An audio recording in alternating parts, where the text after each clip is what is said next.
Kevin Mitnick is known as the king of all hackers, with aliases like the Condor and the Dark Side Hacker. Mitnick's exploits stem back to his youth in the late 70s, where he began taking advantage of the system by tricking the Los Angeles bus transfer system to get free rides. As he aged, Mitnick found his gift for code and began hacking into big-name companies like Nokia, Motorola, IBM, and eventually, the Pentagon. Millions of dollars of information passed through his hands before he was finally arrested in 1995. Hardly deterred, Mitnick went on the run from the FBI for 3 years and was the most wanted computer criminal of his time, before he was sentenced to 4 more years in jail. Mitnick didn't consider what he was doing as hacking and referred to it politely as social engineering. At one point, a judge found him so threatening that he placed him in solitary confinement because he thought Mitnick could start a nuclear war by whistling codes into a payphone.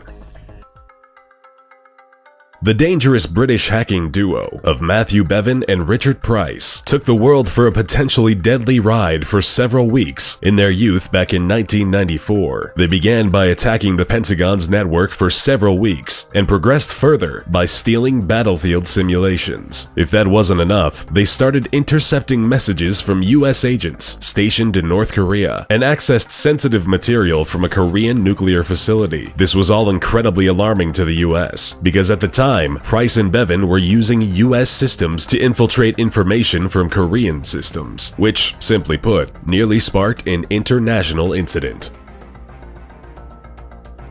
You've probably heard about the infamous hacktivist group, Anonymous, or just Anon, sprouting back in 2003 from the breeding grounds of 4chan. Anonymous consists of an unspecified number of politically active hackers. They campaign for internet freedom, social justice, and transparency in the law. With nothing off limits, this group has hit the Chinese government, the Vatican, the FBI, and CIA, while spending just as much time leaking documents or taking down websites with political intent during the aftermath of tragedies like Charlie Hebdo, Michael Brown, and launching large-scale personal attacks on individuals associated with the KKK. While they may not be monetarily motivated, the information they've leaked and the impact they've had on cases and cover-ups has been huge.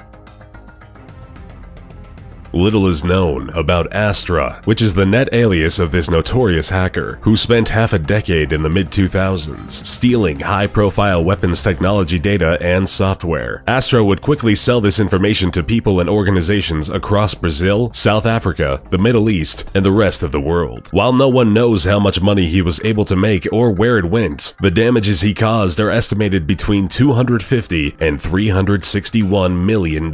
Strangely, even after all of the destruction caused, Astra was never publicly identified, even when Greek authorities arrested and detained this threatening hacker in 2008. Speculations and rumors say that he is a 58-year-old Greek mathematician and is serving 6 years in jail somewhere.